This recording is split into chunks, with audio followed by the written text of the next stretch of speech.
നമസ്കാരം. Raft of ഫുട്ബോളിലേക്ക് അവർക്കും സ്വാഗതം. CR7 1000 ഗോളുകൾ കാത്തിരിക്കുകയാണ് അദ്ദേഹത്തിൻ്റെ ആരാധകർ.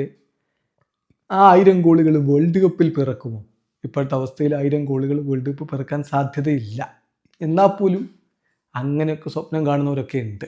അതുകൊണ്ടാണ് റോബർട്ടോ കാർലോസിനോട് ചോദ്യം, do you think Cristiano will reach 1000 goals at the world cup? World കപ്പിൽ CR7 1000 ഗോൾ എത്തുമെന്ന് നിങ്ങൾ കരുതുന്നുണ്ടോ? റോബർട്ടോ കാർലോസിൻ്റെ മറുപടി, 1000 ഗോൾ ഫുട്ബോളിൽ അടിച്ച ഒരാളേ ഉള്ളൂ, അത് പെലെയാണ്. പെലെ കഴിഞ്ഞാൽ ആ 1000 ഗോളിലേക്ക് എത്താൻ കെൽപ്പുള്ള ഒരാൾ ക്രിസ്ത്യാനോയാണ്.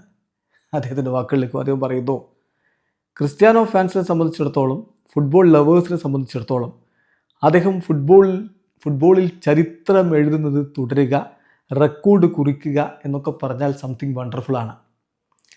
ഇപ്പോൾ ഫുട്ബോളിൽ 1000 ഗോളുകൾ നേടിയ ഒരേ ഒരു താരമേ ഉള്ളൂ, അത് പെലെയാണ്. പക്ഷേ ക്രിസ്ത്യാനോക്കും ആ ലിസ്റ്റിൽ ജോയിൻ ചെയ്യാനുള്ള കപ്പാസിറ്റി ഉണ്ട്. ഞാൻ കാണുന്നത് അദ്ദേഹം സൗദി ലീഗിൽ വളരെ ഹാപ്പിയാണ്, കോൺഫിഡൻ്റ് ആണ്. എനിക്ക് ഉറപ്പുണ്ട് അദ്ദേഹം ആ മൈൽ സ്റ്റോണിലേക്ക് എത്തും.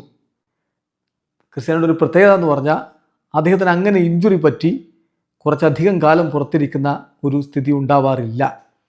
പകരം അദ്ദേഹം ഔട്ട്സ്റ്റാൻഡിങ് പെർഫോമൻസ് തുടർച്ചയായിട്ട് ഡെലിവർ ചെയ്തുകൊണ്ടേയിരിക്കും.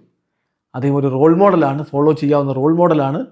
പോർച്ചുഗൽ തീർച്ചയായിട്ടും പോർച്ചുഗലിൻ്റെ കാര്യത്തിലും അദ്ദേഹത്തിൻ്റെ ഈ പെർഫോമൻസിൻ്റെ കാര്യത്തിലുമൊക്കെ പോർച്ചുഗലിനും അഭിമാനം കൊള്ളാം, അവരും അഭിനന്ദനം അർഹിക്കുന്നുണ്ട് എന്നാണ് റോബർട്ടോ കാർലോസ് പറയുന്നത്. ചുരുക്കത്തിൽ CR7 1000 ഗോളിലേക്ക് എത്തും, വേൾഡ് കപ്പിൽ അത് എത്തുമോ എന്നുള്ളതിനെക്കുറിച്ച് പറയാൻ റോബർട്ടോ കാർലോസ് ആളല്ല. അതല്ലെങ്കിലും അങ്ങനെയാണ്.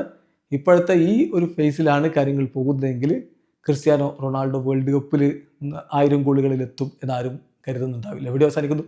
ഫുട്ബോൾ ലോകത്തെ കൂടുതൽ വിശേഷങ്ങളുമായി റാഫ്റ്റ് ഓഫ് ഫുട്ബോൾ എത്താം.